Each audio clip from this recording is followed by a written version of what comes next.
and HR. It's right for you if you want to deliver tasks that benefit your organisation at an operational level. It'll give you the confidence to support positive change within your place of work. The Foundation Certificate consists of 4 core units: business culture, core behaviours, analytics, and the essentials of people practice. And you'll focus on real-life scenarios, acquiring core behaviours derived from the CIPD's profession map, which is based on the cumulative insights of thousands of experts around the world. You'll have the support of CIPD student membership while you study, giving you access to learning tools, a community of like-minded professionals, and the confidence that comes with being part of an internationally respected body.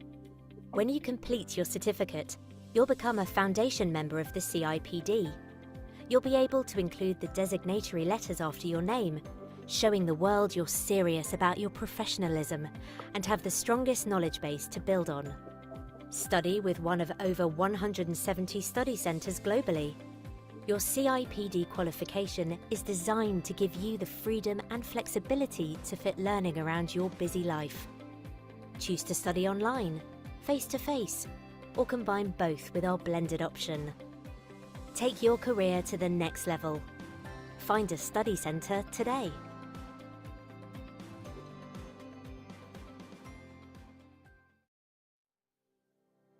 Looking to gain a qualification in people practice? CIPD qualifications are respected by employers as a global standard of excellence. Our industry-led and research-based qualifications can provide you the strategies you need to build your skills and boost your career. The Foundation Certificate in People Practice is for you if you're working in or looking to find your first role in the people profession. You'll gain a solid understanding in both L&D and HR.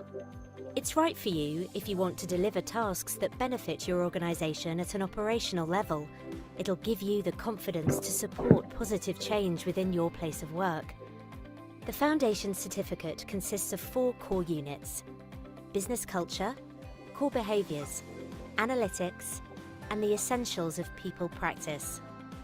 And you'll focus on real-life scenarios, acquiring core behaviours derived from the CIPD's profession map, which is based on the cumulative insights of thousands of experts around the world. You'll have the support of CIPD student membership while you study, giving you access to learning tools, a community of like-minded professionals, and the confidence that comes with being part of an internationally respected body. When you complete your certificate, you'll become a foundation member of the CIPD. You'll be able to include the designatory letters after your name, showing the world you're serious about your professionalism and have the strongest knowledge base to build on. Study with one of over 170 study centres globally. Your CIPD qualification is designed to give you the freedom and flexibility to fit learning around your busy life. Choose to study online, face-to-face, or combine both with our blended option. Take your career to the next level. Find a study centre today.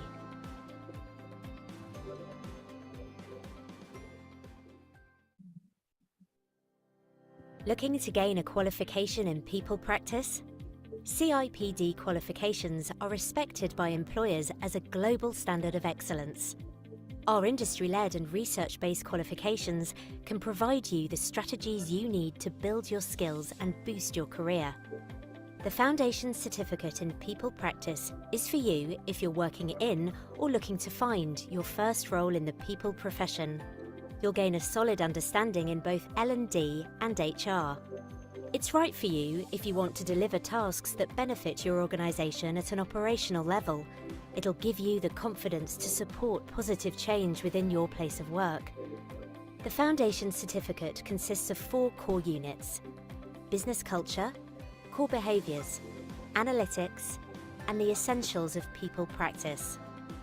And you'll focus on real-life scenarios, acquiring core behaviours derived from the CIPD's profession map, which is based on the cumulative insights of thousands of experts around the world. You'll have the support of CIPD student membership while you study, giving you access to learning tools, a community of like-minded professionals, and the confidence that comes with being part of an internationally respected body. When you complete your certificate, you'll become a foundation member of the CIPD. You'll be able to include the designatory letters after your name, showing the world you're serious about your professionalism and have the strongest knowledge base to build on. Study with one of over 170 study centres globally. Your CIPD qualification is designed to give you the freedom and flexibility to fit learning around your busy life. Choose to study online, face-to-face, or combine both with our blended option. Take your career to the next level. Find a study centre today.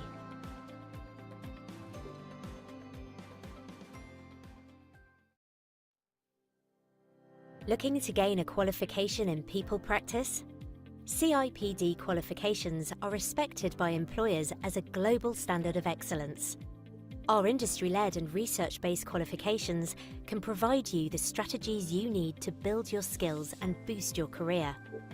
The Foundation Certificate in People Practice is for you if you're working in or looking to find your first role in the people profession. You'll gain a solid understanding in both L&D and HR. It's right for you if you want to deliver tasks that benefit your organisation at an operational level. It'll give you the confidence to support positive change within your place of work. The Foundation Certificate consists of 4 core units: business culture, core behaviours, analytics, and the essentials of people practice. And you'll focus on real-life scenarios, acquiring core behaviours derived from the CIPD's profession map, which is based on the cumulative insights of thousands of experts around the world. You'll have the support of CIPD student membership while you study, giving you access to learning tools, a community of like-minded professionals, and the confidence that comes with being part of an internationally respected body. When you complete your certificate, you'll become a foundation member of the CIPD. You'll be able to include the designatory letters after your name, showing the world you're serious about your professionalism and have the strongest knowledge base to build on. Study with one of over 170 study centres globally. Your CIPD qualification is designed to give you the freedom and flexibility to fit learning around your busy life. Choose to study online, face-to-face, or combine both with our blended option. Take your career to the next level. Find a study centre today.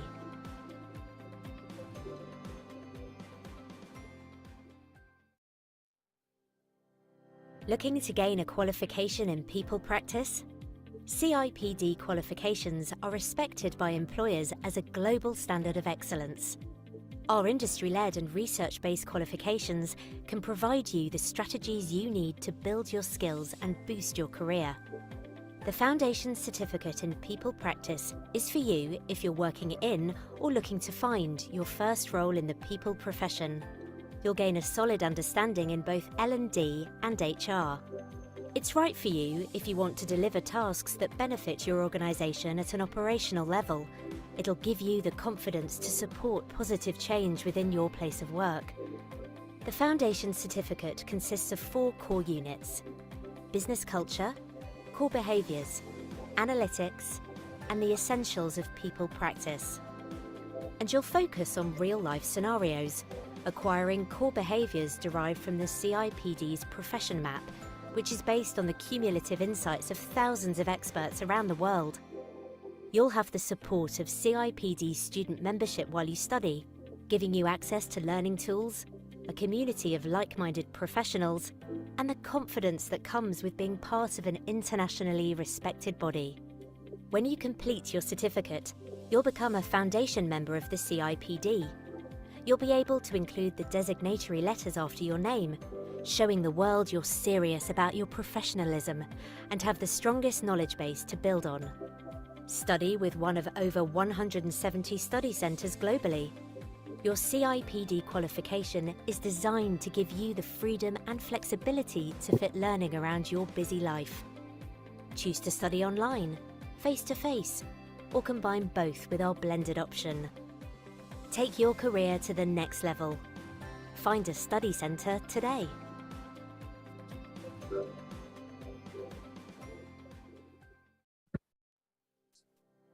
Looking to gain a qualification in people practice? CIPD qualifications are respected by employers as a global standard of excellence.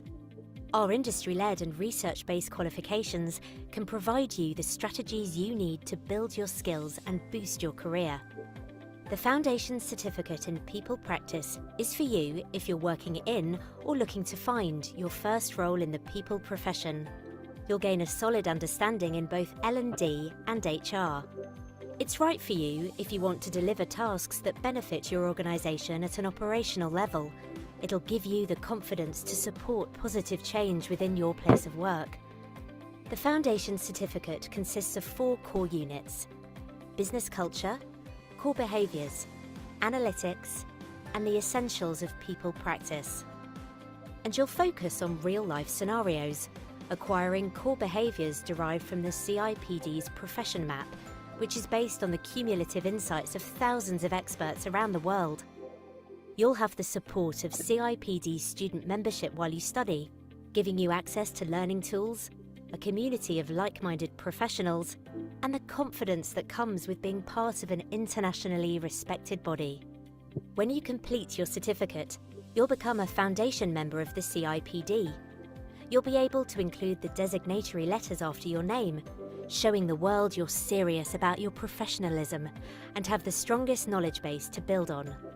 Study with one of over 170 study centres globally. Your CIPD qualification is designed to give you the freedom and flexibility to fit learning around your busy life. Choose to study. Okay, it is bang on 6 o'clock now, so we will get started. Hello everyone, thank you for joining our webinar tonight. My name's Natalie, I will be your moderator for today's session. Please let me know if you can hear me or if you can't hear me, obviously if you can't, so that we can try and sort that for you. But yes, I'll be your moderator for tonight, and welcome to the Future of Work, Learn Trends of HR with CIPD Foundation. So yeah, let's just get straight into it. Oh, also, before we do, we are also streaming off Global EduLink's YouTube channel and Facebook. So please do give us a, subscribe, a like, and you can watch back on those afterwards as well. Okay, so today's lineup, we have the welcome message. We've got today's panelists, which I will tell you about in a minute. We're going to do a little bit of let's get to know each other, a bit of an icebreaker. Don't worry, it's nothing too intense or anything like that. They normally go down quite well. We're going to learn the trends of HR with CIPD Foundation. Gosh, sometimes that is such a tongue twister sometimes. Global EduLink and why it's an ideal platform for you guys to learn and the benefits you can receive from that. And then we will be having a question and answer session later with our facilitator and course advisor, and then we'll just wrap up and say thank you. So yes, that is what we have on for today.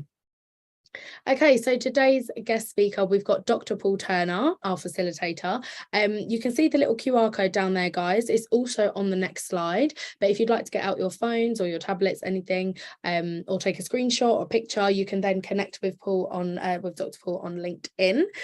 So that's always a little handy tool as well. You can maybe follow up with questions. I'm sure he won't mind. And then we have Shallow as well, Shallow Rebel, our course advisor. So she'll be telling you all about Global EduLink and the benefits that you can receive. So yes, that is who we've got talking today. All right then, so just for a quick little icebreaker, we can see who we've got on our webinar tonight. This is our first CIPD webinar as well. We've done lots of other ones on different topics, but yeah, really excited to be bringing this one to you guys tonight. So might see some new faces on the call as well. So what I'll do is I'll just go around to like 3 or 4 of you, and you can let us know your name, where you're joining us from, because we do actually have learners all over the globe joining, which is really cool. We get people, I don't know, sometimes from like France or America. So yeah, let us know, or if you're in England, let us know as well. And you can also let us know where you're at in terms of your career or anything you might like to get out of today's webinar, and we can maybe tailor that a little bit towards yourselves later.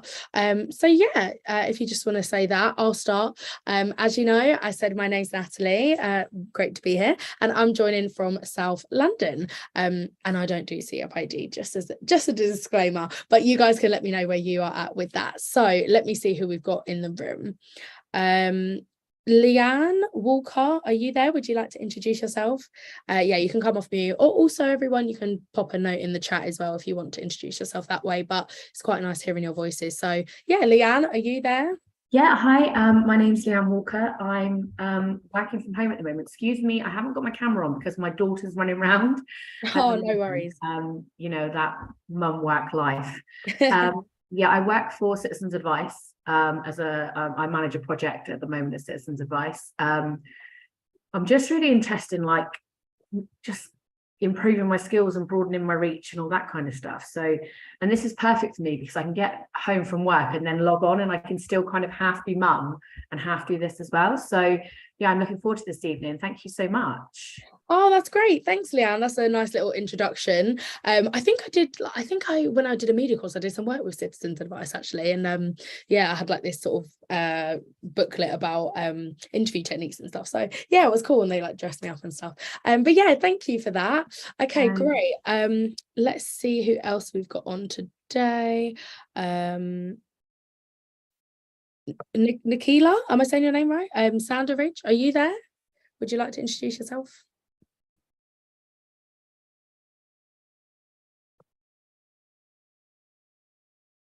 Oh, I don't know.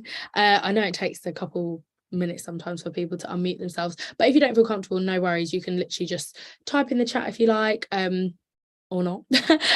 Okay, I don't know if Nikki is there. What about Hillary? Are you there, Hillary? Would you like to introduce yourself? Hello, Natalie. I'm in London. I'm very interested to know more about what this is about, and I'm all ears. Oh, great. Thanks, Hillary. Thanks for that little intro there. Yeah, see, it's easy, guys. Nothing to be worried about. Okay, let's see who else. Errol, are you there? Barnett? Hi, Natalie. Yes, I'm here. Got a little bit of a croaky voice as I had a bit of a wild weekend, and I'm still recovering, so I can't speak that much. But I'm very much trying to learn a bit more about CIPD level 3 as a taster, to see whether I want to progress to level 5 and level 7 and take opportunities abroad. I should have said I'm based in northwest London, Wembley, and I work for a central government department in Westminster, and yeah, looking to advance and gain a further understanding in this HR course. Oh, great. Thanks for that. Thanks for that, Errol. Yeah, my voice is also a bit croaky at the moment. Just a late one on the weekend like you as well, just not enough sleep. But yeah, that's really good. Thank you. All right then. Well, I think we'll just get cracking on. But if you want to introduce yourself at any point in the chat, go ahead, guys. Cool. So back to Dr. Paul today, guys, and there you can see his LinkedIn code again if you didn't get it the first time, and you can give him a little ad on LinkedIn. So Dr. Paul Turner has a PhD in organisation coaching from Birmingham City University. He's got extensive experience in human resources, learning and people development for over 20 years, so you're definitely going to have the expertise tonight on this call. He's UK curriculum and accreditation body, member of the board of advisors, and he also works as a visiting lecturer for many leading universities and leading training institutes across the UK, and he coaches HR, and he's also working as a director at Paul Turner HR Limited and consultant at Collingwood Executive Search and Pantheon Leadership for Coaching, Leadership Development and HR. But yes, Paul will be able to tell you, Dr. Paul will be able to tell you a lot more himself. So I'll pass over to him now. So yeah, hopefully you'll be able to control it now, Dr. Paul. Thank you, Natalie. Thank you for that introduction and welcome to everyone. And yes, I had 20 years experience in HR. Previous to that, I was in business in terms of actually running businesses, online, direct operations. So actually seen HR from both corporately outside of the HR bubble and also inside, so that is useful. And if anyone has any questions about how they make that transition from generic business, whether that be sales, marketing, or operations, into HR, then I'll be delighted to answer those questions either via LinkedIn or this evening as we talk through. My belief is that actually moving from business into HR gives you so much depth, because you actually have experienced life outside of that HR area as well. So there are different ways to actually progress an HR career.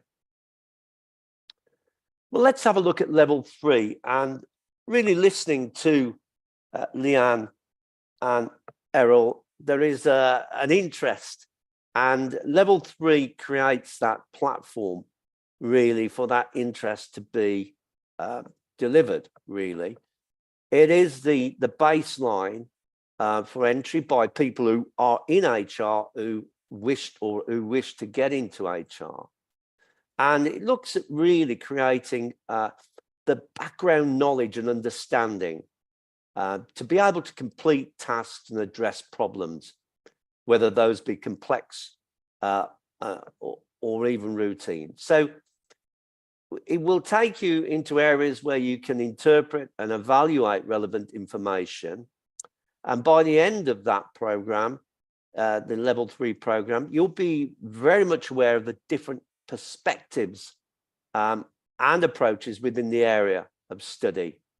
And that will involve using cognitive and practical skills and methods and procedures to address the different people problems, and also to undertake investigation and to review how effective methods and actions are taken. So it will give you a great platform and a great base knowledge, which will look great on a CV.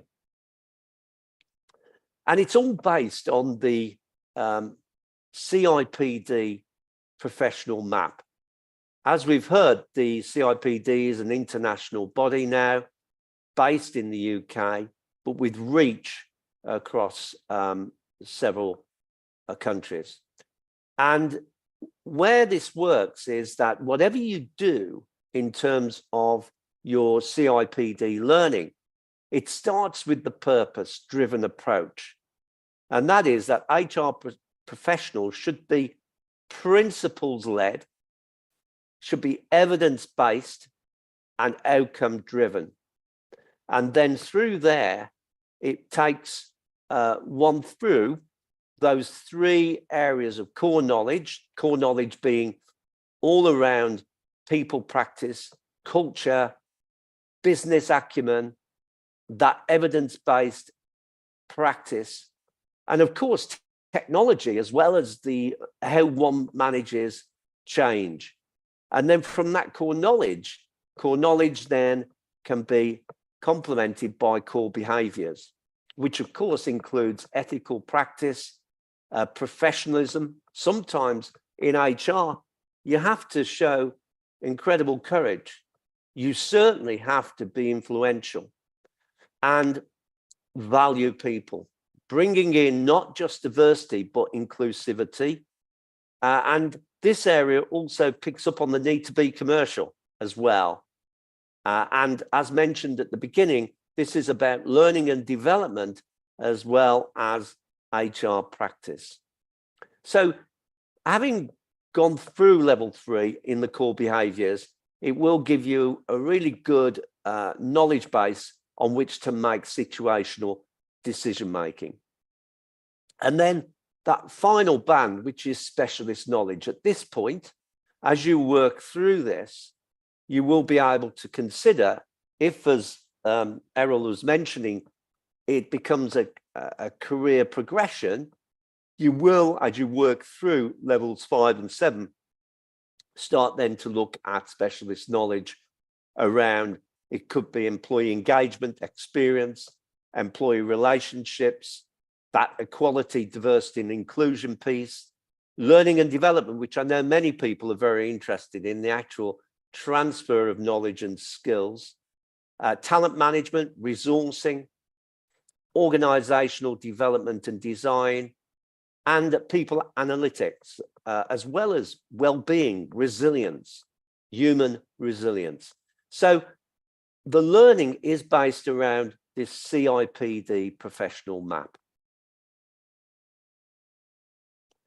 So when we look at how that aligns to the professional map, we, in the video that commenced this webinar, we talked about 4 elements. And the first one is 3CO01, and that's about business culture and changing context. And this maps to those areas of business acumen, culture and behavior, digital working and change. And then working through the next core unit, 3CO02, that's principles of analytics. And this talks more about how analytics inform the people practices and also business acumen, but brings in lots of links to digital working as well. And of course, analytics are necessary to measure in areas such as ethical practice and even professional courage, but they also provide insights, evidence-based insights, which inform that situational decision-making and of course that commercial linkage that HR has to have today. And the final 2 core units are 3CO03, and that's core behavior for people professionals. So this is how people professionals behave in their day-to-day working lives. And again, it links to many of the areas we've talked about, but also to valuing people, working inclusively, being passionate, and managing culture and developing culture around people practices. And then the final element is 3CO04, which is the essentials of people practice. And this becomes a lot more practical and links to those 3 areas of people practice, the culture, and the ethical practice that surrounds all of those.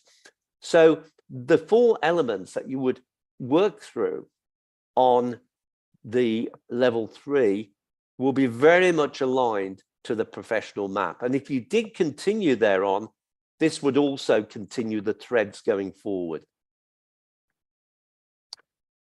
Typical job titles of learners who join this course, I mean, they're numerous. Many people come from outside of HR. So they may be in sales, they may be in marketing, they may be in administration, they may be in operations.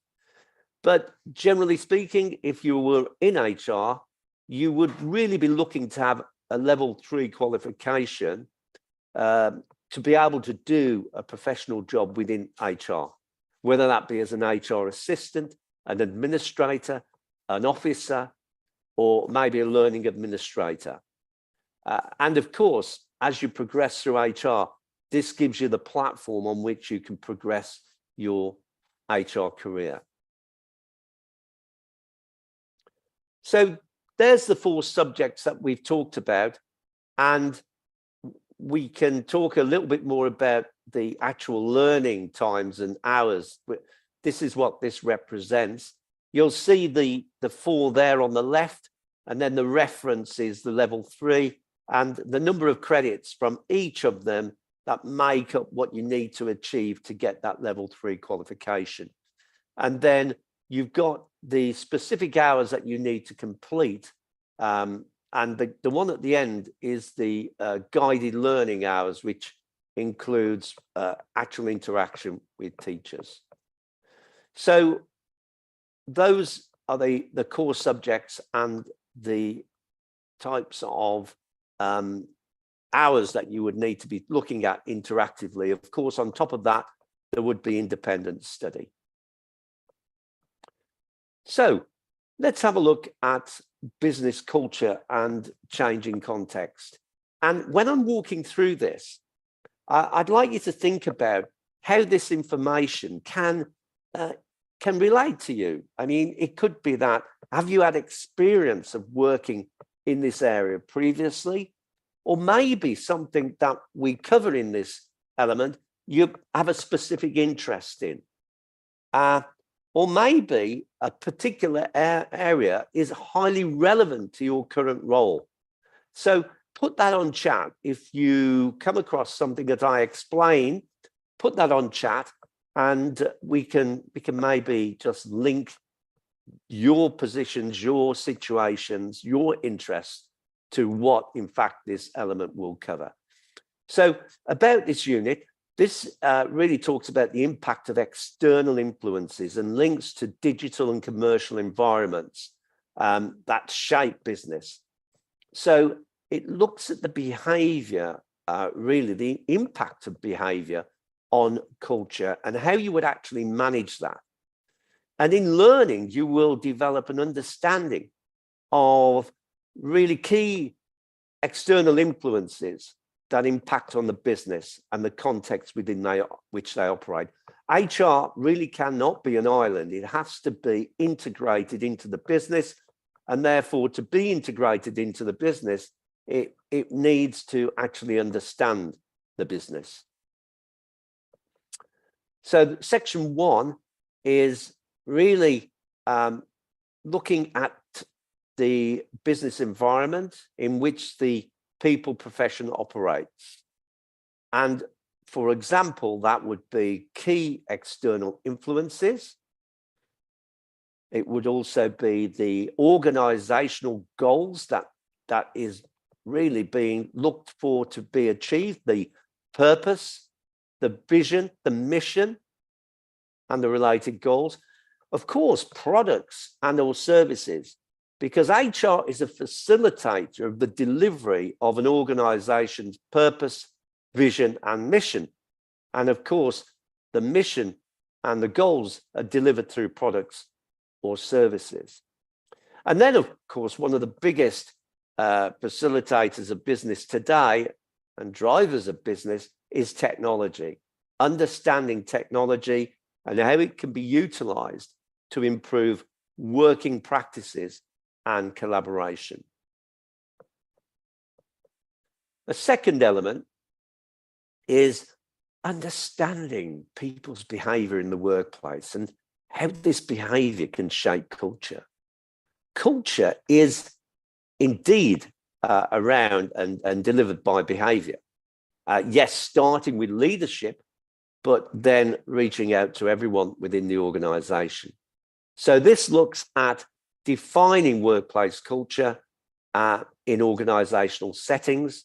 It explains how organizations are whole systems holistically and how they work and where a people professional can impact.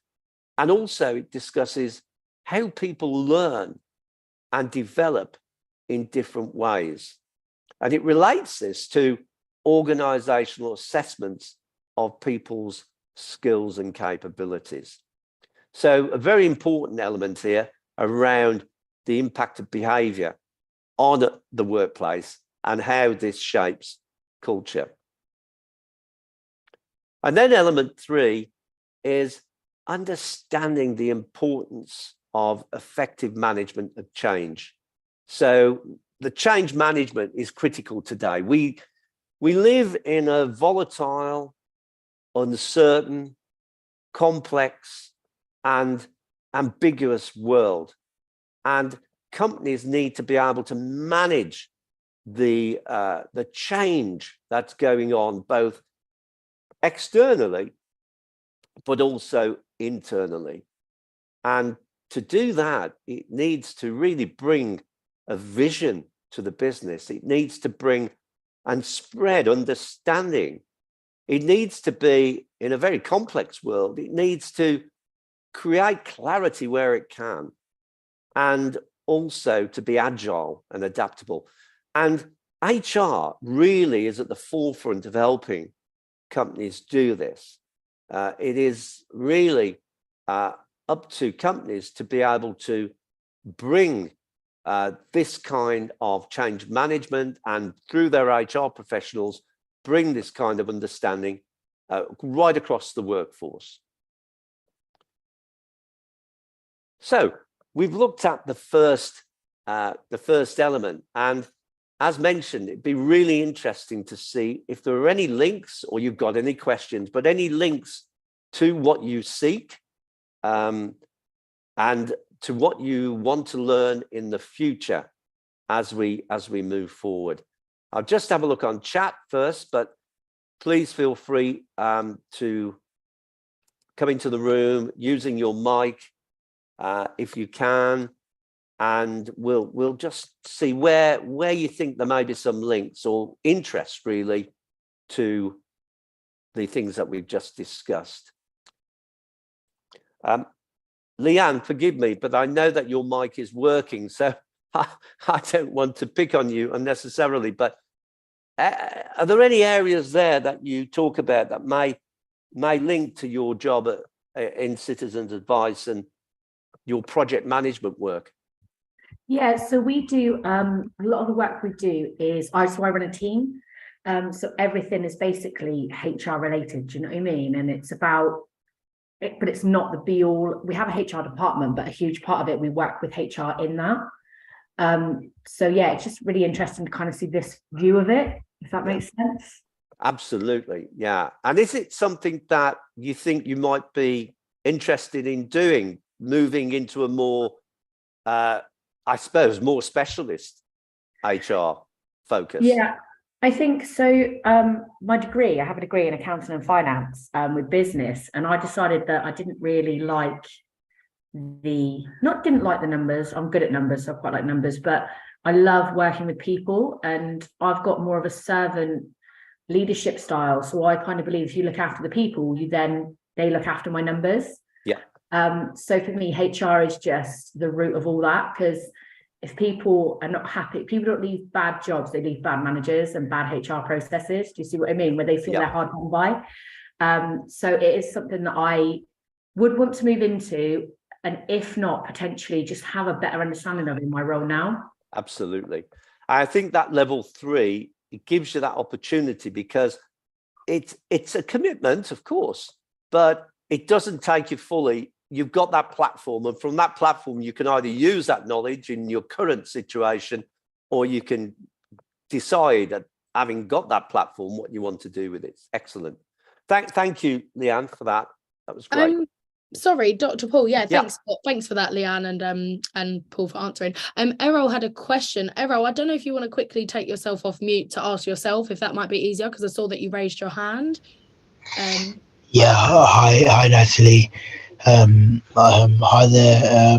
Yeah, my question was around sort of my own interest in sort of the advancement of AI and digital technology, and the impact this will have on employment in years to come, and how I would sorry, Dr. Paul, how I would position myself to lead on this change that's coming down the road, and the benefits. So I see this as being quite sort of revolutionary, yeah, as an aspect of that will impact on society as we go forward.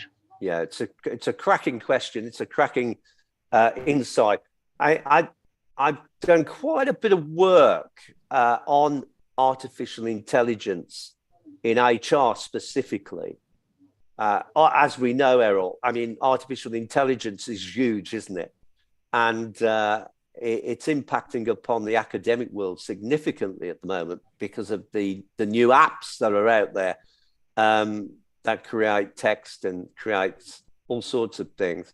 So, yes, it is a big specialist area in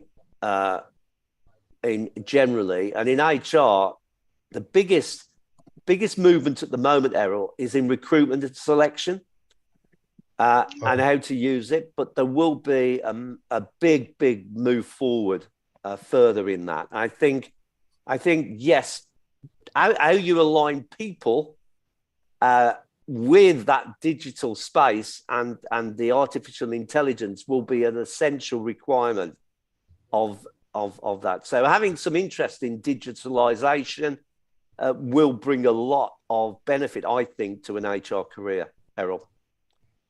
Right. Okay. Yeah.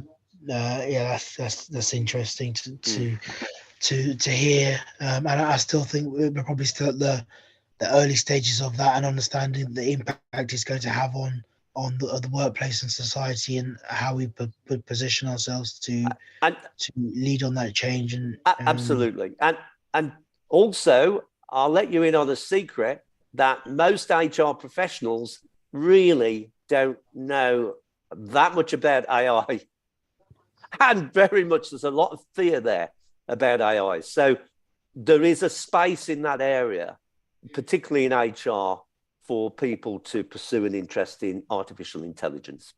And so are there specific modules or courses or institutions that you should be looking to? I think the key thing is to get the platform and move forward from the platform, because these areas will come out at different levels and are still being, I mean, this is very early days, as you said. Okay. But to start with the platform knowledge and obviously you do need the platform knowledge before you can move on to the specialist area at levels 7, as we've said. Okay. All right. Thank you. Thank you. Thank you. Right, we'll move on. Great questions. Thank you, Natalie. That's Good all right. insights there. We'll just move on, but put them onto chat. Natalie will pick up if you raise a hand around a question, and we will pick these up. But thank you to Leanne and Errol so far. So let's have a look now at the second, and it links into Errol's point really about artificial intelligence. This is more looking back rather than looking forward around principles of analytics, but it does link really to AI in many ways in those areas. So this unit looks at how people, professionals, can make straightforward and complex choices, really, whatever it is. And to do that, you need evidence. And to build evidence, you need analytics.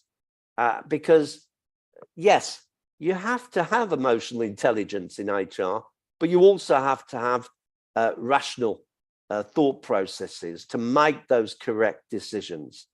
So in this particular element, you'll be looking at how evidence-based practice informs measures and outcomes and how it's applied within your organization. So the first element is understanding how that evidence-based practice informs organizational measures and outcomes. And there are a number of things here, really. It's getting an appreciation and an understanding of evidence-based practice. And then also explaining the importance of using data and why it's essential to have accurate analysis. And also, of course, the care and evaluation of personal information. This also explains the different types of data measurements in relation to the work of people and how these are used to accurately retrieve and collate data to inform decision making. And then we have got the interpretation of common calculations and basic financial information. And finally, you can see there's the explanation of how the application of agreed procedures, policies, and sources of evidence helps to make choices and inform decisions. And coming back to Errol's point, AI does thread through this and can integrate into these areas going forward, much more going forward, of course.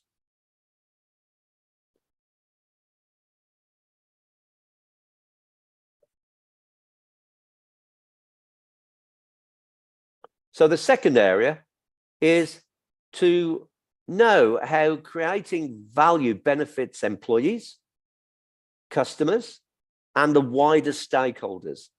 So in this element, this will explain the range of customers and stakeholders within the business. And it will also review the concept of creating value as a people professional. This concept of value is very important in today's business world and has huge significance for people, organizations, and wider stakeholders. And this element also explains how social media can enhance working practices, both internally and externally, but also including the associated risks. We all know how social media has really taken over many aspects of life. And HR really is often seen as the guardian, the gatekeeper of social communications within a corporation. And this element also explains how working as a people professional benefits other people. It's not just about social media. It's not just about digital analytics. It's also about humanity and emotional intelligence in helping people through both success situations, but also, more importantly, the difficult situations. And then, you know, at the end of all of that, to summarize how people professionals need to be customer focused and standards driven.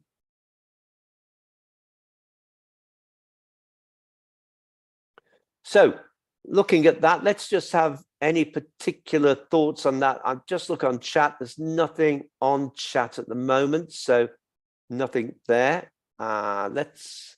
Dr. Paul, I got an anonymous question. I don't know who it's from coming. It says, what are the current trends of HR in the world? Right. What are the current trends of HR in the world? The current trends, very you get trends which really are very similar, but they get different names. So talent management is still up there, i.e. how you can actually not just recruit and select, but retain people. And also the element of succession. Businesses at the moment are wanting to, as much as possible, recruit internally and to build their own talent through succession channels, through a conveyor belt, if you like, of talent. So the other one is the use of technology, and as discussed with Errol, this artificial intelligence.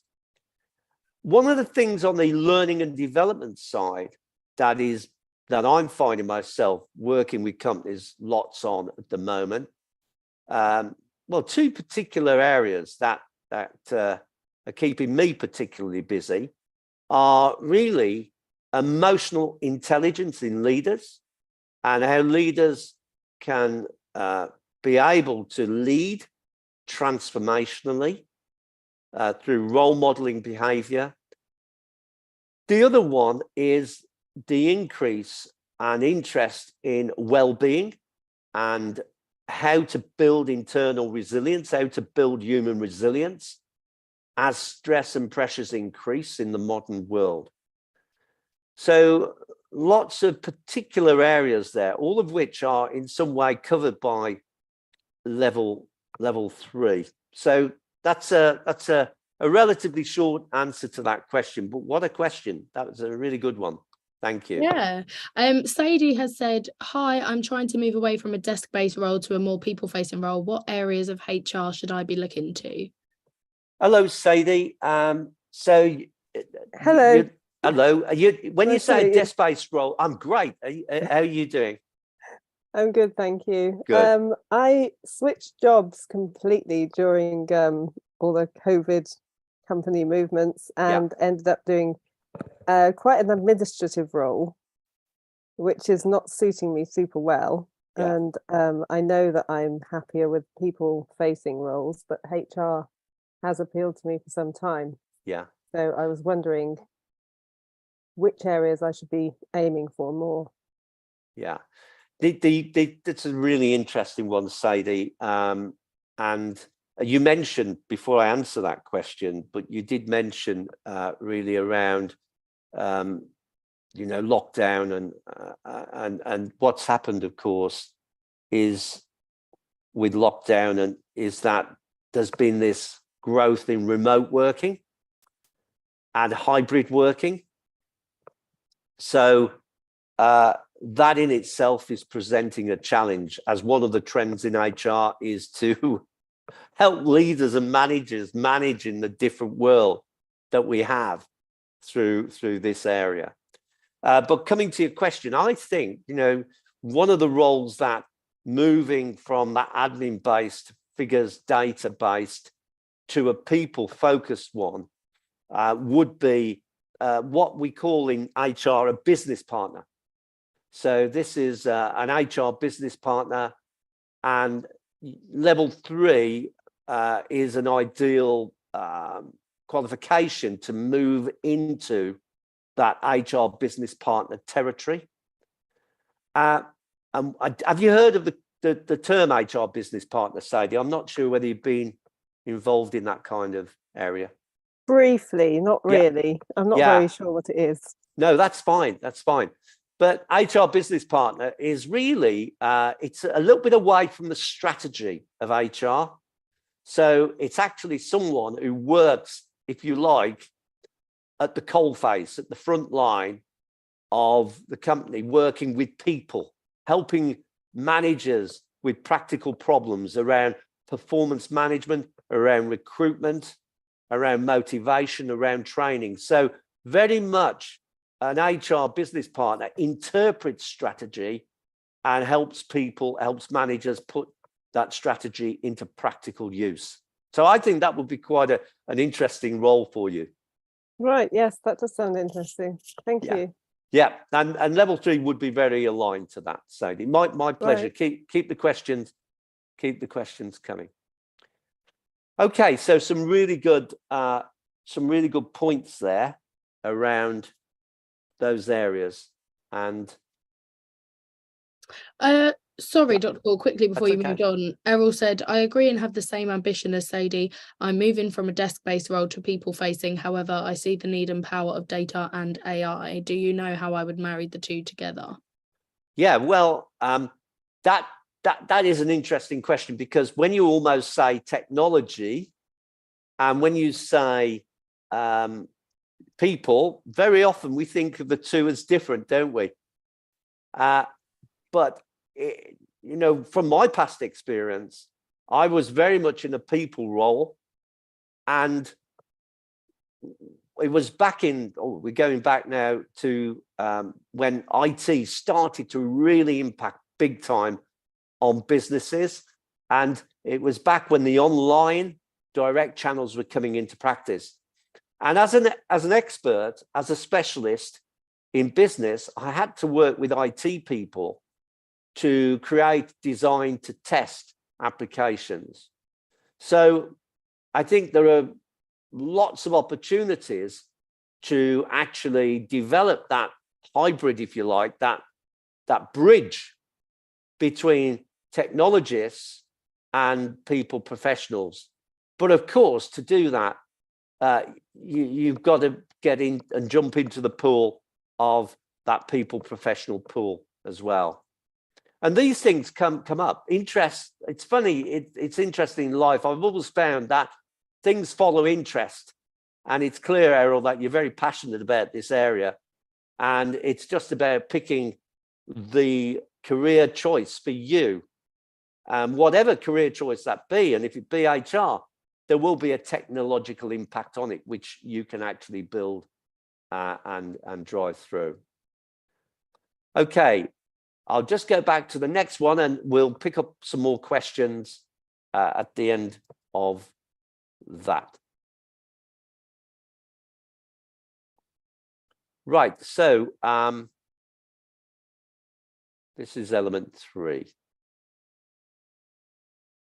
And this is about core behavior. So if you like, this is the more softer side of that people aspect.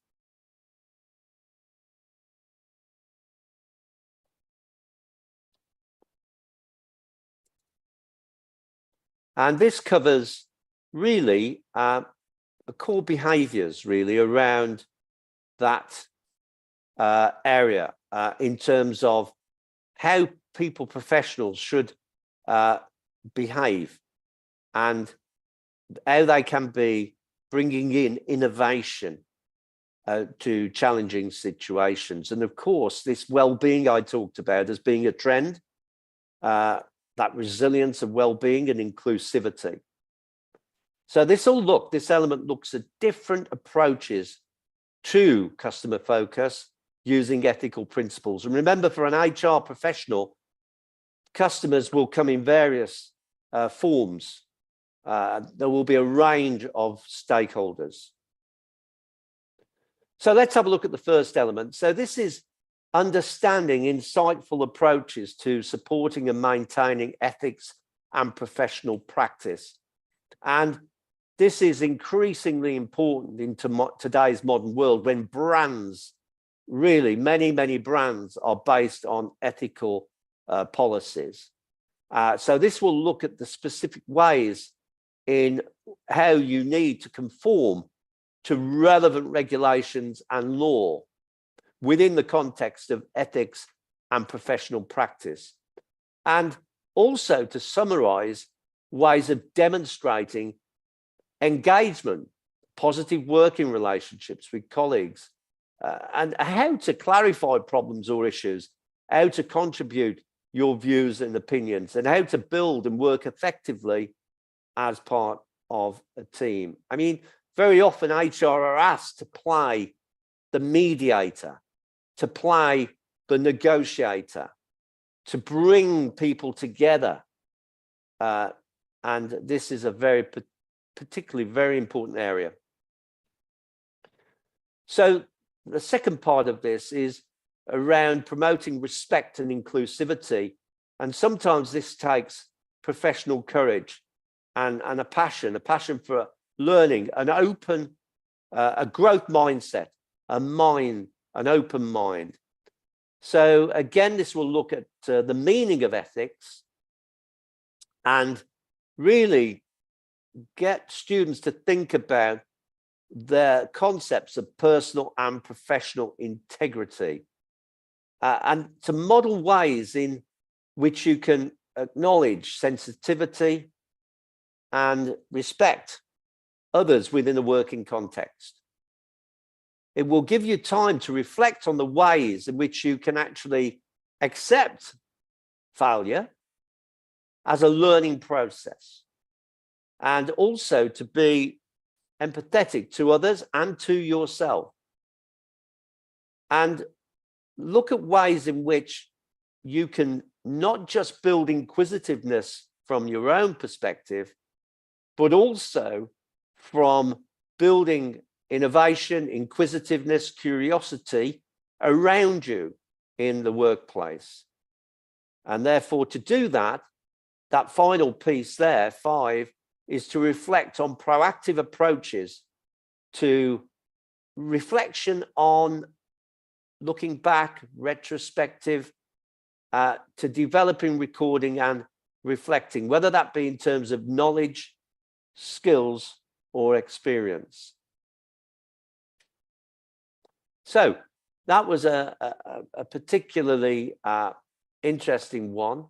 And let's see if there's anything on chat there that anybody wants to come in on, either about that or indeed about maybe anything that you've noted over the previous 2 elements.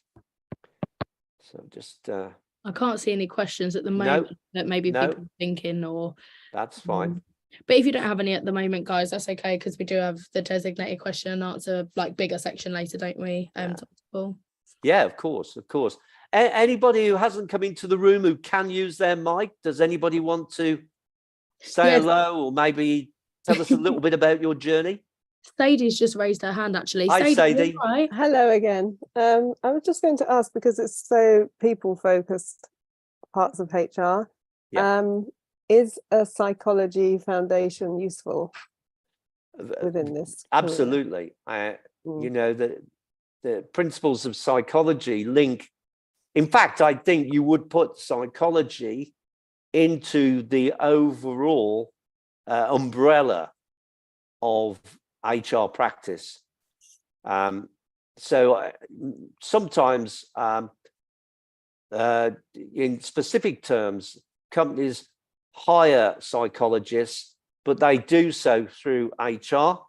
But in terms of maybe a background in psychology, whether that be a degree or similar, then the principles of psychology, the principles of reflection, of empathy, of emotional understanding all come into play, not least in terms of psychoanalysis and psychometrics, which are often used for succession and for recruitment. Sadie, tell me why you asked that. I was interested in doing both courses, in doing HR and some sort of basic foundation in psychology. I think I'm just not sure at the moment which direction I want to move in, but HR seems to encompass both. Yeah, I think the two do link. You're almost going down a specialist area in parallel, if you like. So you're getting the platform knowledge in personnel in that area of HR, and your psychology, you're building up that the softer aspects of human behavior. And I really, if people follow their interests, they tend to do better than if they don't, Sadie. So that sounds good. Whether you do them together or whether you do them in a different way, I don't know, because that depends upon time, energy and commitment, doesn't it? Sure. I think I'll try the HR foundation and see how I go. Yeah, but it's definitely one that you could branch out into. It's not totally linked to artificial intelligence, but I do a lot of psychoanalysis for HR departments using psychometrics, and that really links to the psychological background that you're talking about. Great. Yeah. Thank you. Thank you, Sadie. Okay, so let's just move on there and we'll come back to the Khalid. Sorry, before we move on, I've got this chat message. Thank you, Khalid, for that message. Yes, social sciences is a superb background fit, isn't it?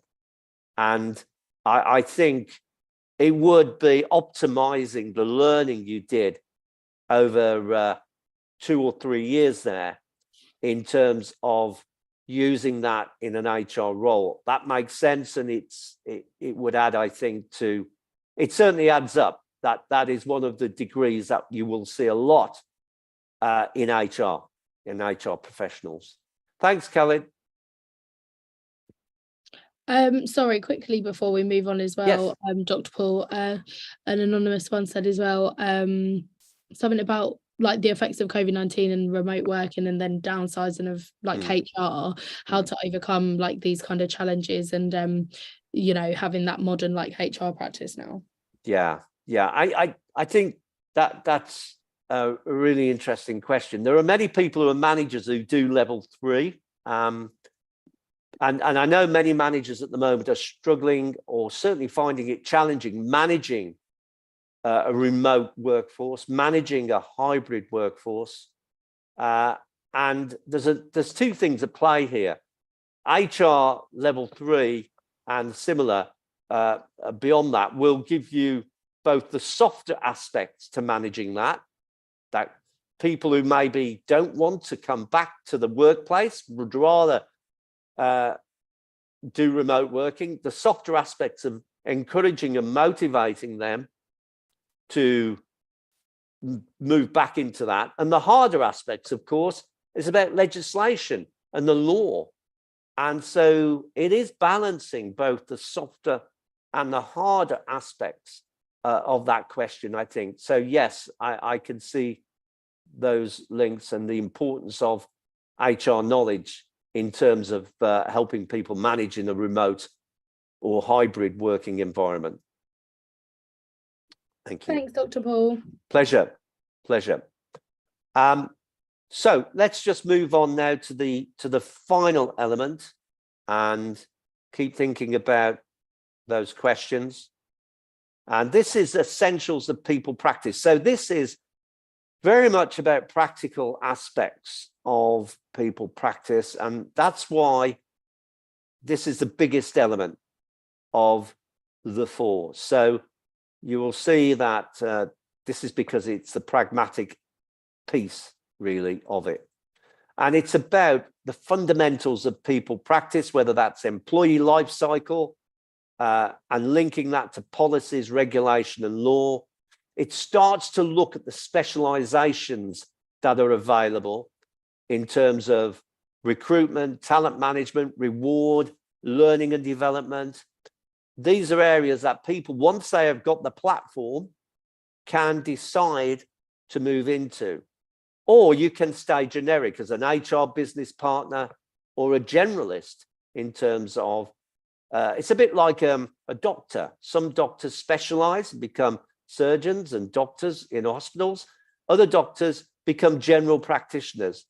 And it's the same in HR. You can be a general HR practitioner, knowing a little about a lot and knowing when to go to the specialist, or you can decide to become a specialist, whether that be in reward and recognition, or in talent management, or in recruitment, or indeed other areas.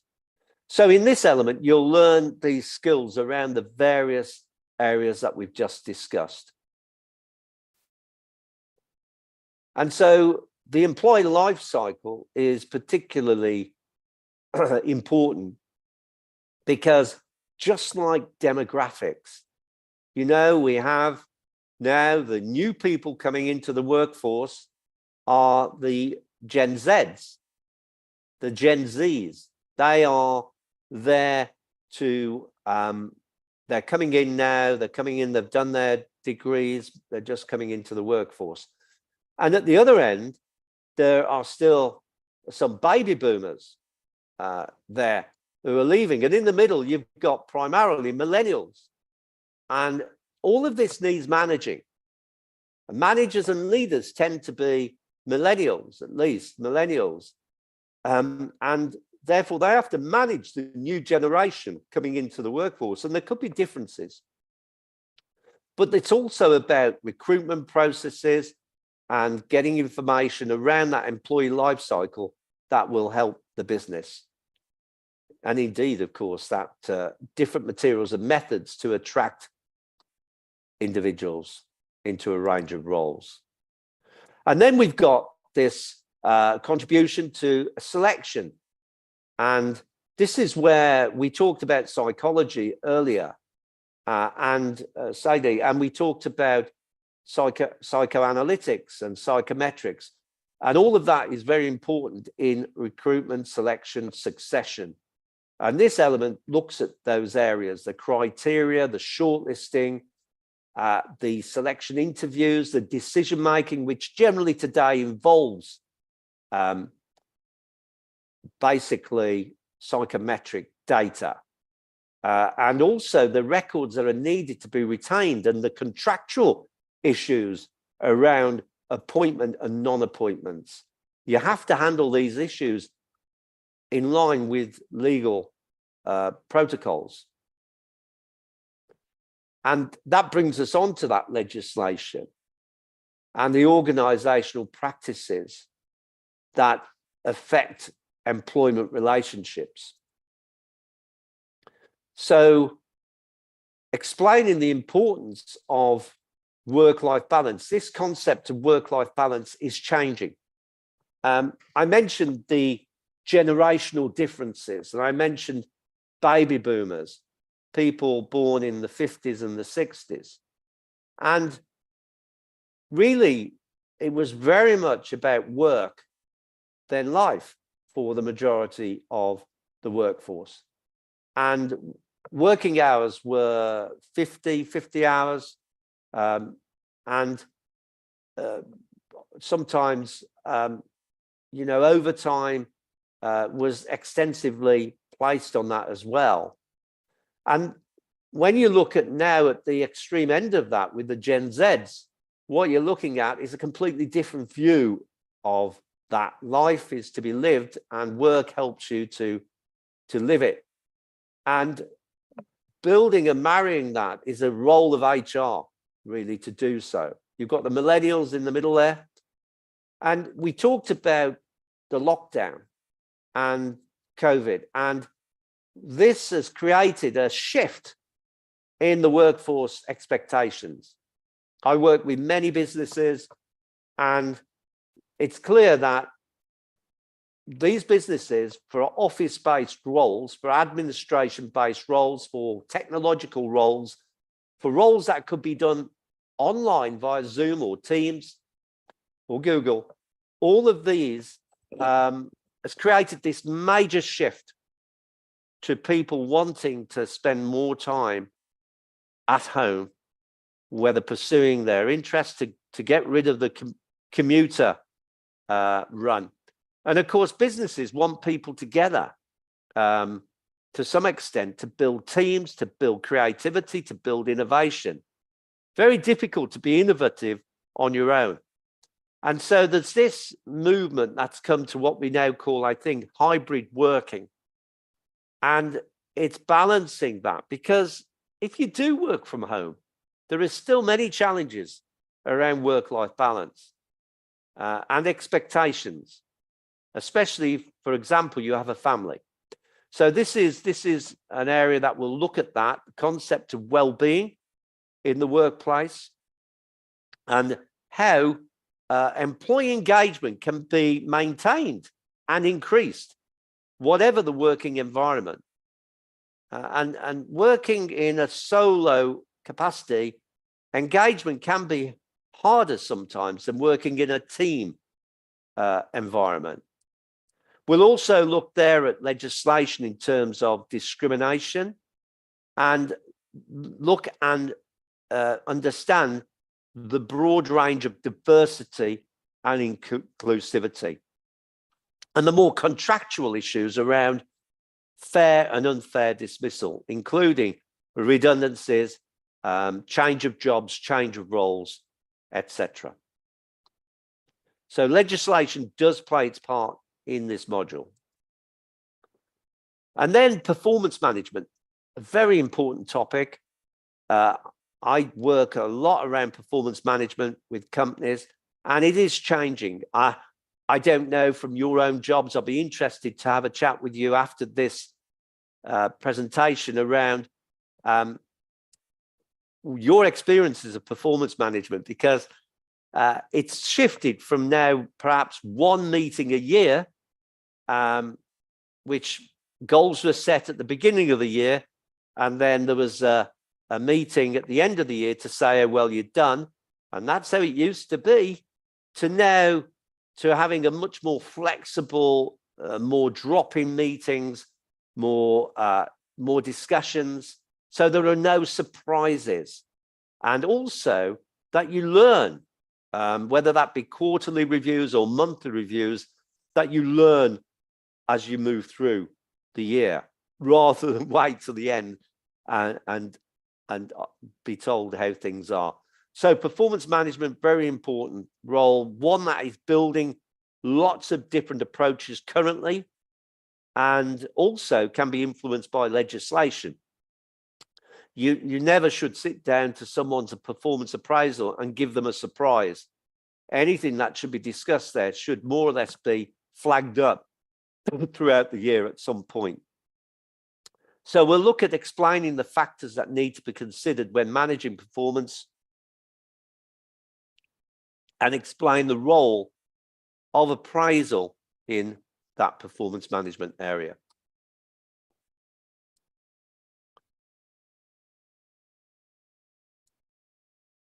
And then there's reward, how to use reward to attract, motivate, and retain individuals.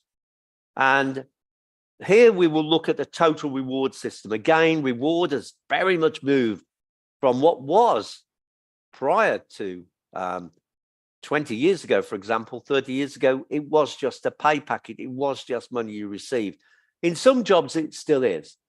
But in terms of global companies and big corporates, they talk about total reward system. They talk about flexibility. They will build into a total reward statement, pensions, holidays, benefits, health benefits, and all of those areas around pay, because when you're trying to recruit people, sometimes people look at the bottom line of salary, and sometimes a salary can be more than the one you're on at the moment, but the benefits can actually bring that salary back up to what other people are offering, if not exceed it.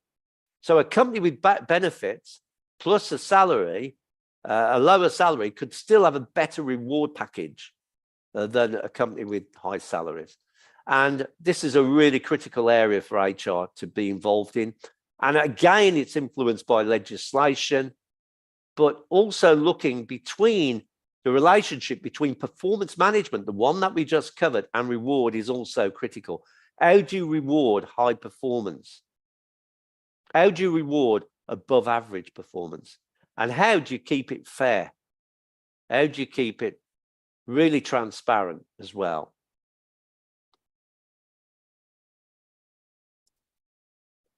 And then understanding how to support others to develop skills and knowledge. And this is really around learning and development, and how learning and development, the transfer of knowledge, can help, whether that be through facilitation, consulting, training, coaching, and mentoring. My specialist area is around coaching and working with leaders and managers on how they can be better at leading and managing.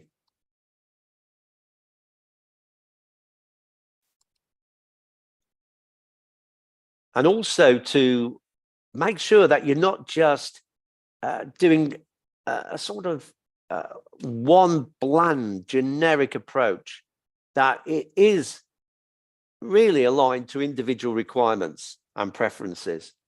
And all of that is taken into account in the design. But also, you have to evaluate and measure training. There is little point of providing training, even if it's a great experience, and I'm sure we've all had great experiences in the training room, but how do you evaluate and how do you analyze that training?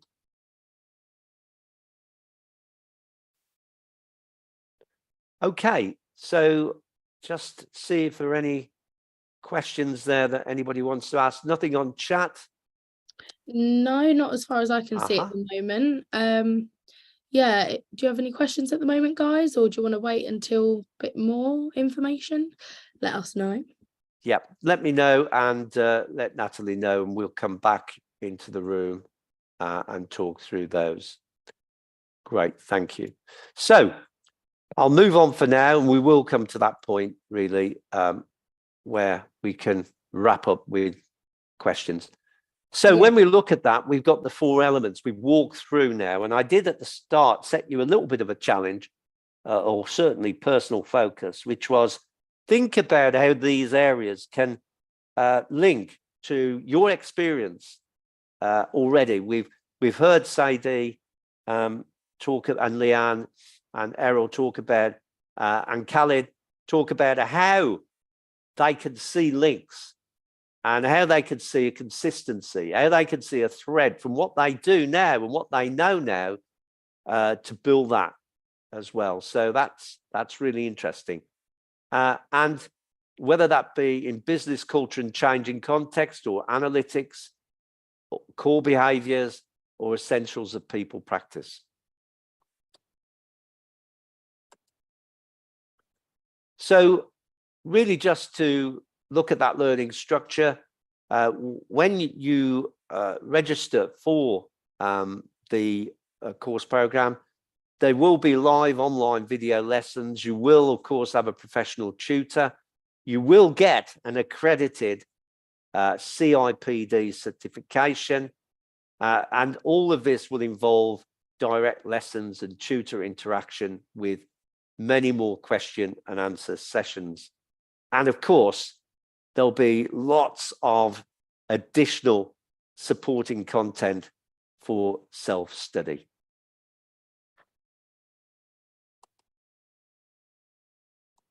Okay, I think at this point now, Natalie, if you could do that transfer. But if there are any further questions before we move on to the next phase, then I'll be happy to take those. Yeah, exactly. Thanks, Dr. Paul. Okay, if there's no questions at the moment, we'll move on and then we can come back to some questions in a Great. little while. Thank you. So yes, I think the video is here now, isn't it? All right, so I will show you this quick video, everyone, and then I'll be passing over to Shallow. Hold on a minute. There we go.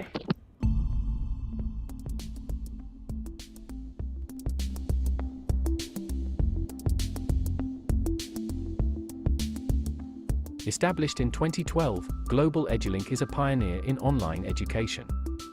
We've been there from the beginning.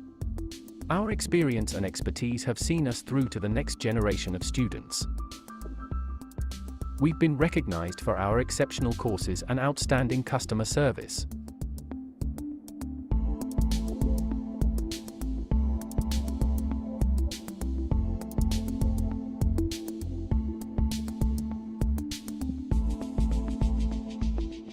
Our students, both past and present, have achieved an excellent education at Global EduLink.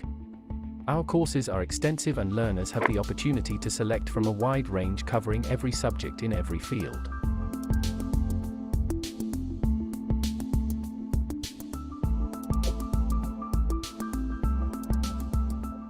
Our experienced and certified tutors will provide exceptional video training and course materials. Our learners can choose the most convenient and flexible learning method to progress in their academic goals. With a plethora of materials and resources, our learners can rely on Global EduLink to go the distance in providing up-to-date training sessions. We are accredited to recognize awarding organizations who have partnered with us on this journey. Learners will be awarded professional standard qualifications from national and international awarding organizations. What are you waiting for? Join over 480,000 learners and complete your academic education at Global EduLink. Register with us and start taking courses that will give you a new skill, refresh your knowledge, or enable you to pursue a high-paying job in any industry. With the goal to empower, Global EduLink provides learners with a strong foundation to achieve immense growth and great success in the future.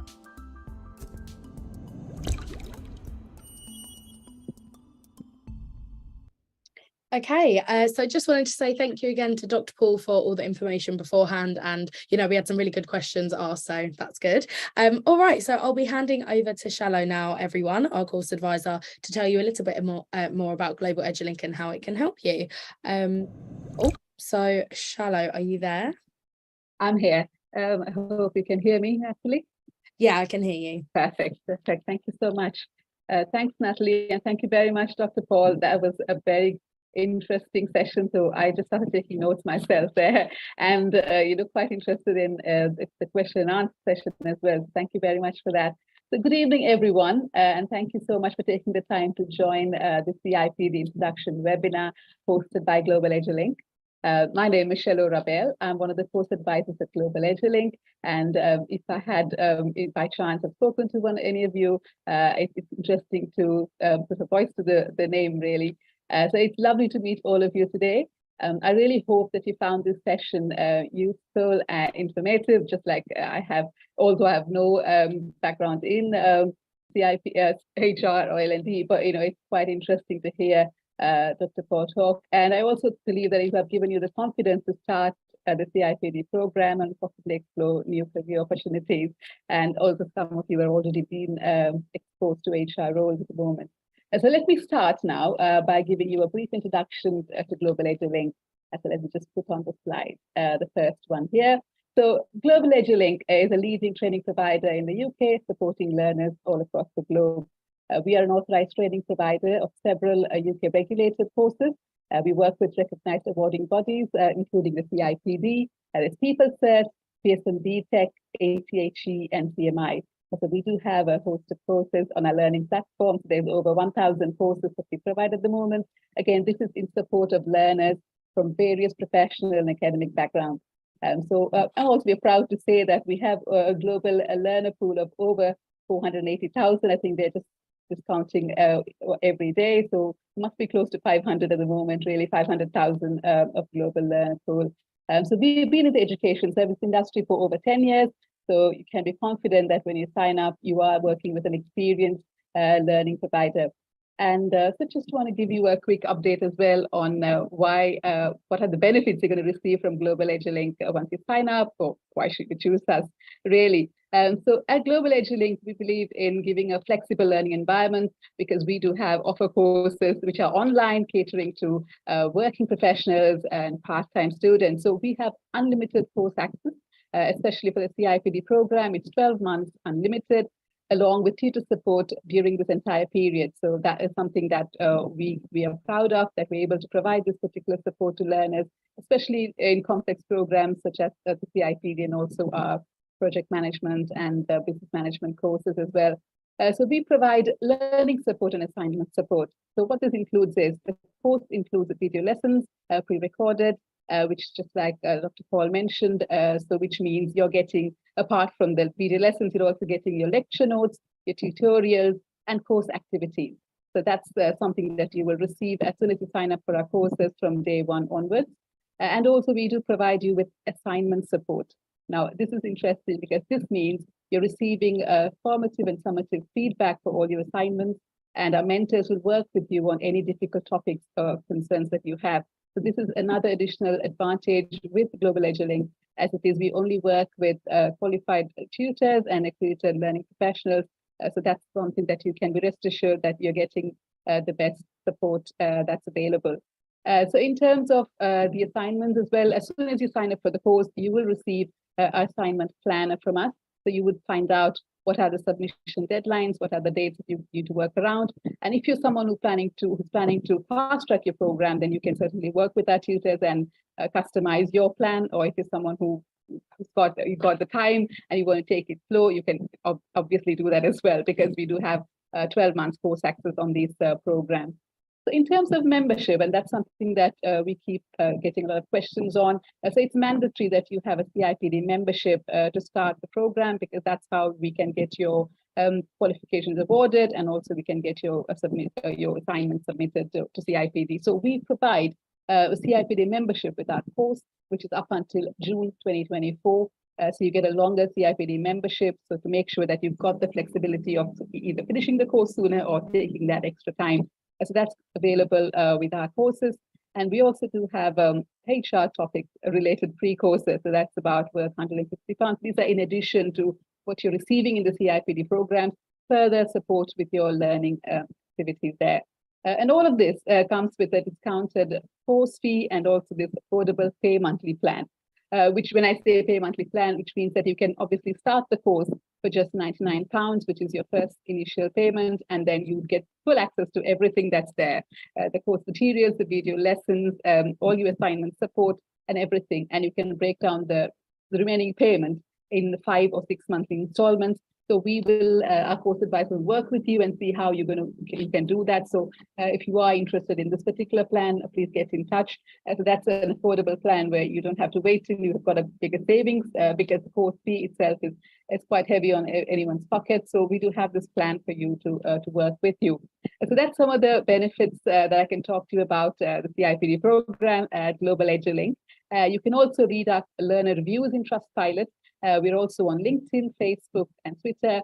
So there are information that you can get from our existing learners, or also information that we upload on any of our new courses or existing programs. So one other thing I want to highlight is that after this program, as a thank you to all our participants, we're providing a 3-day free demo access to the program. So you can watch all the video lessons, get an idea, get a taste of what it's going to be, so that you can make an informed decision on, you want to sign up for the CIPD program or not. As soon as this webinar is over, you will get the links from the course team. That's something that you can make use of. So that's just a quick update from me here at Global EduLink on what is there and who we are. I'm also going to quickly share a little video on the course website, just to see if you've already been to our website, you would have known what this is. So again, let me see if I can play this video there. So we are at www.globaleduLink.co.uk. Natalie playing the video for me. Thanks, Natalie. So yeah, so there you can find all our top courses. So that CIPD is right on top as one of the popular learning provider there. We have our Prince 2 programs, CMI programs, and there's a host other programs that's available and all our awarding body information and Trustpilot reviews on the website for you to take a look at. And here's some of the brands that we work with. And there you go. So all the awarding bodies, and there's our contact information. So we also have a live chat. So if you ever visit our website and you're just trying to find certain information, just ping us on the chat, and then we should be able to answer your questions. Our customer services department can help you do that. So that's just about, I think the video's playing again. Right, thanks, Natalie. So there you go, and that's our contact information for you. So please keep in touch, and that's something that I tell in every webinar. I'm sure life takes on, and we kind of sometimes tend to forget things that we hear, or plans that we have for education. Maybe let's not let that happen here. So please do get in touch. Email us. There's a phone number. There's also an option where we will get in touch with you after this program, so you should be able to then respond to those emails, and there's a WhatsApp connection as well. So any questions you have, we will be more than happy to explain, answer, and we can also invite you for our other upcoming CIPD webinars in the future, so that you can ask your questions and get further information clarified. So yeah, I'm going to stop there, and I'm going to just open the floor for questions. Natalie, is that right? Yeah, thank you, Shallow. Thanks for that information there. Hopefully you guys took that on, because yeah, it can be a really good place to study and have that flexibility. So yes, now we are at the time of the sort of official question and answer session. I know some of you have asked quite a lot of questions already, and I think some people have to go early. Oh, and just to say, I think we had a problem with the recording function today, so I think it started about, I don't know, a quarter of the way in, but you will receive a recording of this webinar afterwards. So for the people who had to leave early, they'll also get access to that. But yeah, here we are at the question and answer session. So thanks to everyone who could stay to the end as well. So if you've got any questions, feel free to raise your hand, take yourself off mute, or type it in the Q&A chat box if you'd prefer, and I can read it out. So yeah, let us know, everyone.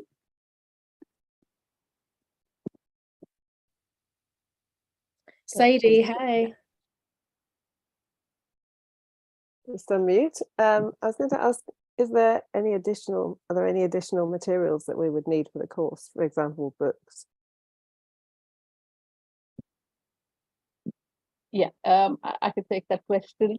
So all the required materials will be provided to you, and once you sign up for the program, you are also become a student member of CIPD.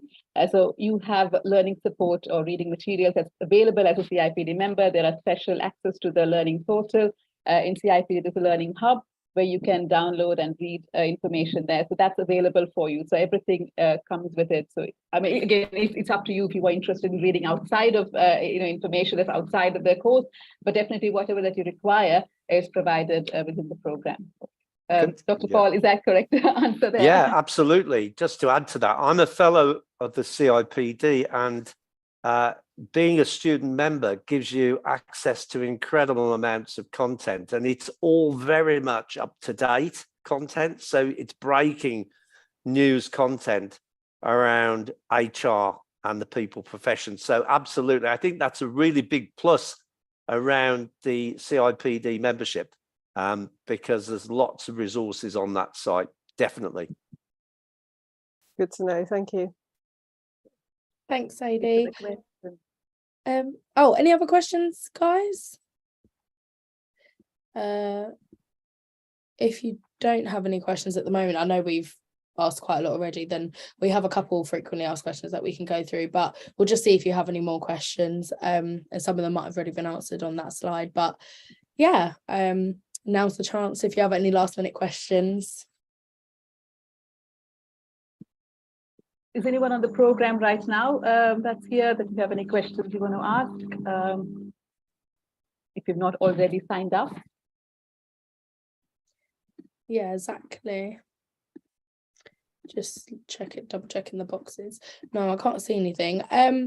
Okay, well, should we maybe just go through a couple of, or see if any of the frequently asked questions have been answered, and if they haven't, then maybe we could look at a couple.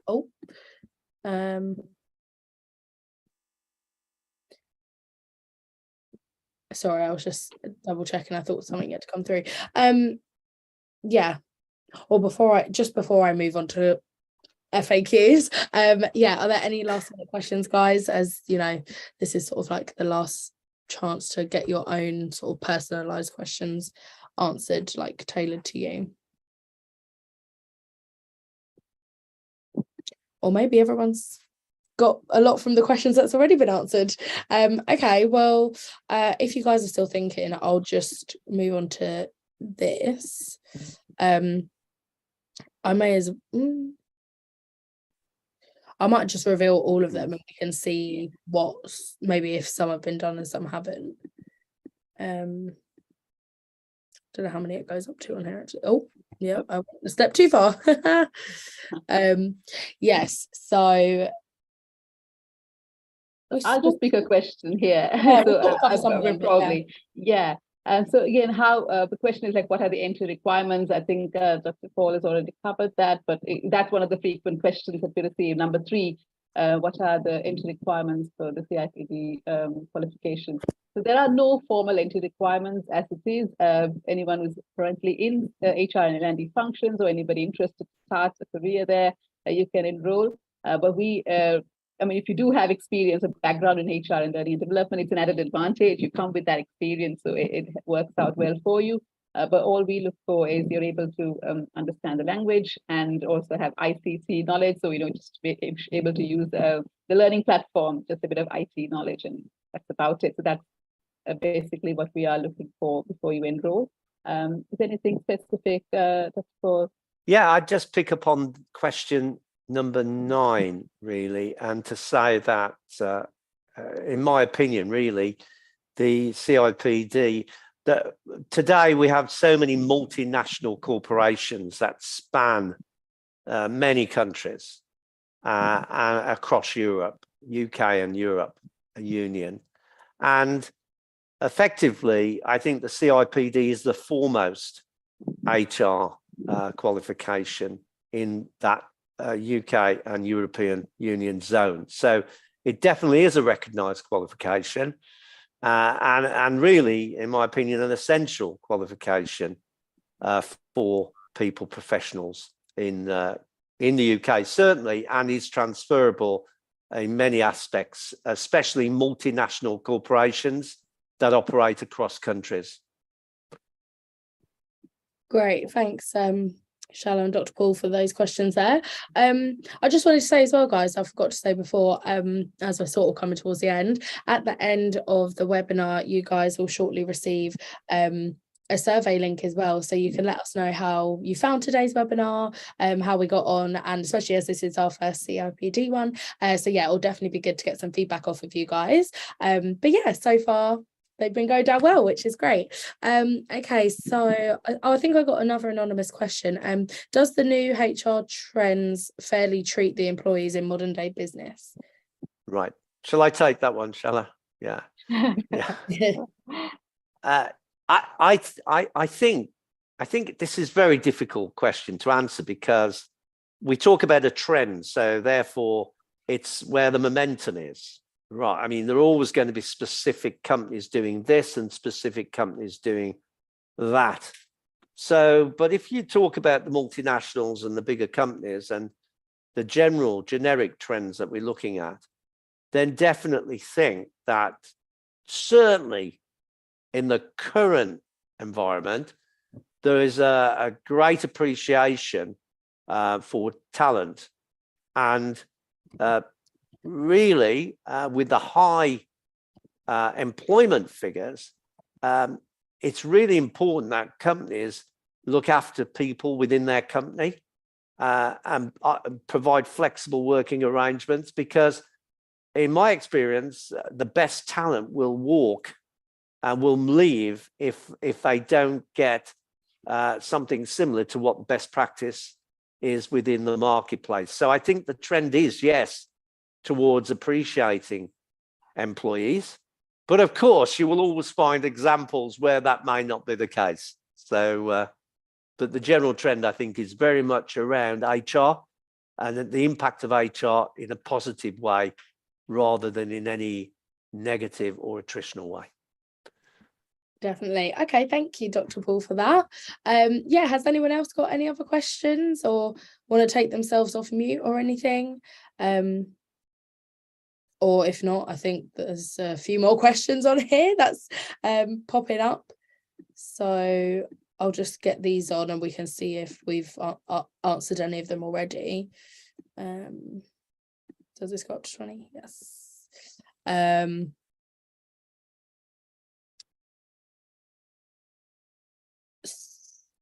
Actually, I was going to say some of these are kind of for you, Shallow, but then Dr. Paul might be able to answer a couple as well. Yeah, we've picked up, I think, most of those. I think from my point of view, from a CIPD perspective, that is really the route is already integrated into this program, which is brilliant. I think that's a real big plus. And we've discussed how CIPD membership can really provide. I mean, the materials that I get, I get many of my materials from the CIPD, and student members get access to those similar materials. And the extension of a CIPD student membership is pretty routine approach. Once you've decided you want to move forward in that sphere. Great, thank you, Dr. Paul. Okay, so just double checking. Yeah, does anyone have any last minute questions? I can see who we've got in the room. Khalid, Nikila, Sadie. I know you've asked to speak tonight. Shaquille or Audrey. You guys are the final one standing. You're still standing. Any other questions that you have left after tonight's webinar whilst we're here? Yeah, and I'd also like to remind you, if you think of a question now, and if something that you pop up later on, just don't hesitate. Drop us an email. It's sales@globaleduLink.co.uk, or it's inquiries@globaleduLink.co.uk, and we should be able to get those questions answered from our tutors. If you want a specific question from Dr. Paul, I'm sure Dr. Paul will be happy to answer those as well. So we'll get them responded to you. So don't worry about that. Please keep in touch, and that's what I keep telling all the learners here, all the webinar participants. We can help you further. Yeah, thank you for that, Shallow. Yeah, definitely. Yeah, it's always good to remind you guys that if you can't think of any questions now or something pops into your head, then yeah, you can always drop us an email.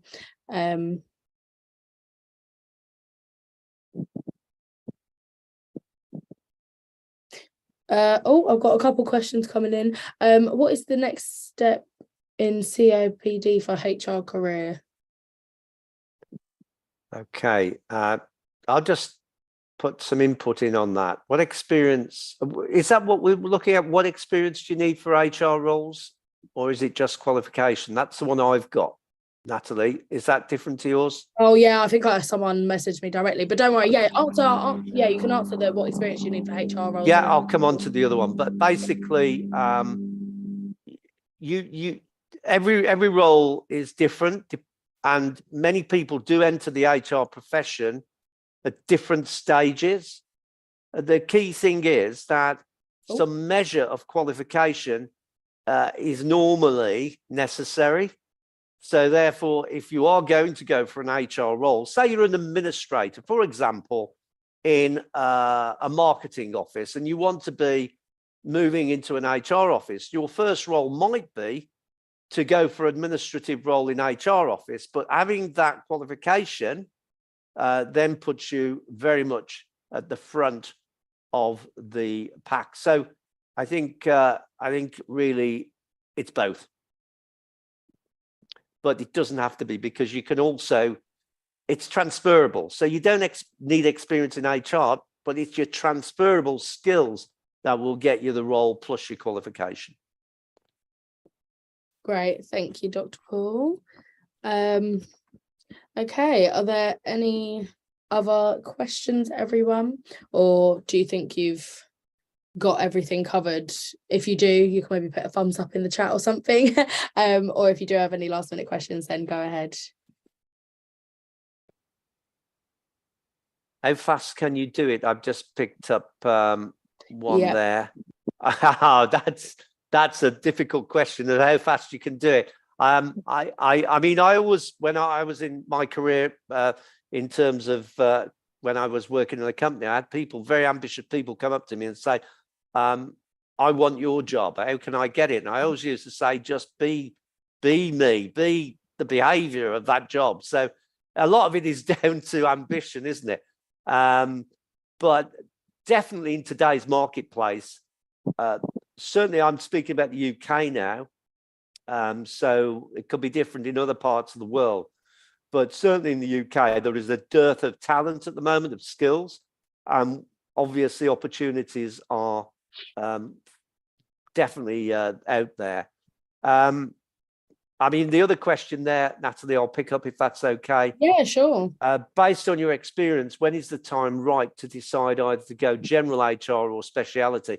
Again, this is a tricky one, but generally people go into HR, they learn the platform skills of HR, the generic skills of HR, and then after a few years, they move into speciality. It's not always the case. It can be done differently, especially if my career, for example, I went into HR at executive level. So I'd done my career, large part of my career, management career, in sales, marketing, and operations. So it does depend, but generally you learn the platform skills and then you decide which of those platform skills you prefer to specialize. So I think maybe that could be within 3 to 5 years of going into HR. And there's one there for you, I think, Shallow, there, the qualification. Is there any exam or coursework alone? Yeah, that's right, Dr. Paul. I'll pick that there. So there is no exam. This qualification is only coursework. So there are assignments. So you just looked at the 4 units that Dr. Paul covered. So there will be an assignment or a coursework after each unit.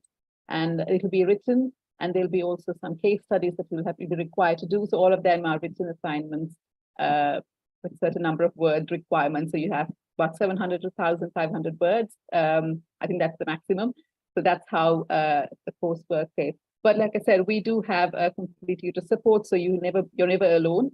You're getting feedback from our tutors continuously, in terms of your assignment submissions or any points that need coaching. There is mentoring support available as well throughout the program.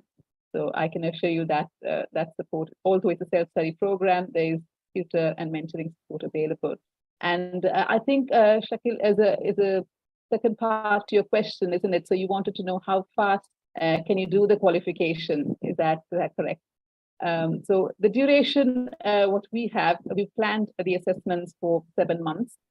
So dividing the number of units that we have, there's an assessment planner for 7 months. However, you can take longer because the course access is provided for 12 months. So once you sign up, you can work with the tutor and plan on how quickly you want to finish it. But we recommend that you take the 6 to 7 month period because there's a whole lot of things you've got to learn, read, and make sure you complete those guided learning hours with the tutor. So we recommend a 6 to 7 month period. There's 12 months course access, so you can plan your study period according to that and work with the tutor definitely. I hope that answered your question there. Thank you, Shallow. Yeah, so are there any final questions, everyone? We've gone through most of the frequently asked questions now. Yeah.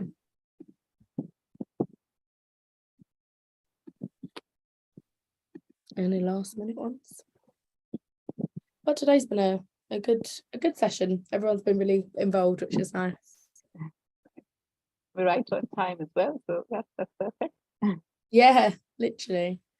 Well, if there's no more questions, guys, I will probably just wrap up. But if you have any questions as I'm speaking, then feel free to interrupt me. But let me just double check. Bear with me. How has everyone's days been anyway? Have you been at work today, everyone?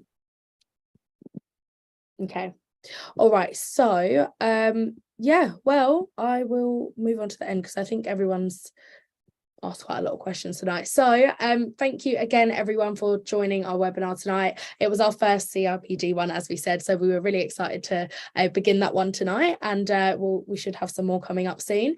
So thank you again, Dr. Paul, for all your knowledge tonight, sharing that, and thank you for Shallow always sharing the knowledge on our studying platforms. So yeah, thanks once again everyone. Hopefully see you soon, and we will be sending out the links and the surveys and the recording to this. So yeah, see you soon. Take care. Bye-bye. Thank you. Bye. Bye, everyone. All the best, everyone.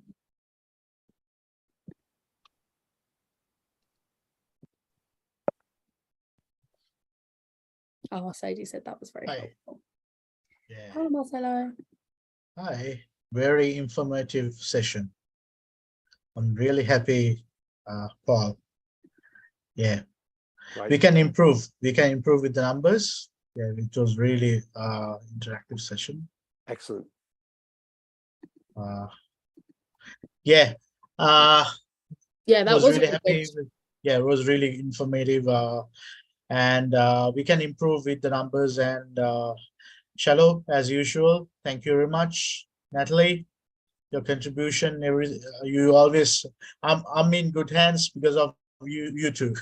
Oh no, you do a lot of the work too. I was thinking Yeah. maybe I could like I don't know, maybe I could put stuff like stories on my Instagram or something, because people on my following might be interested in these qualifications. I don't know. Yeah. We can stuff. like what we'll do in upcoming ones, we'll share. I'll share like, let's say Dr. Paul's intro video. I can share with you, right? Along with the links. Yeah, I can reshare on LinkedIn and then also maybe screenshot and put it on my Instagram or something, just because I'm more active on Instagram. We can do that. We can do that. Yeah. And just give me another 24 hours. Within 24 hours, I'll email, and I'll do the dues as well for the invoices. I'll be happy to share on LinkedIn as well. Yeah, sure. Yeah. I'll share the recorded link as well as for the upcoming ones. Paul, we'll share your video. I think I already share your edited video with you. Right. Yeah. So yeah. I'm sorry, and Marcelo, I know you're busy. If it's easier, obviously I have previous invoice templates, which yes, I'm going to send the email to the finance team right now.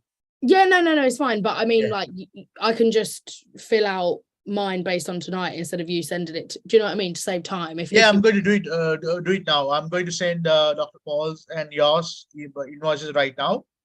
Oh, okay. Well, if you already have it, that's all good. But I was gonna try to save you time. But yeah, that's okay. That's okay. If you're comfortable, just send me. Yeah, all good. Okay, cool. All right. Well, thanks everyone. Thanks, Natalie. Thank you very much. Thanks, Natalie. Thanks, Shallow. Thanks, Marcelo. Thank you, Dr. Paul. I really enjoyed this session. Right, I'm glad you did. Really enjoyed and was really informative. I mean, like I've learned HR, but I've learned more now. That's good to know. It's good to know. I got more because I'm doing a postgraduate degree. I had few HR subjects, but I've got more info from you.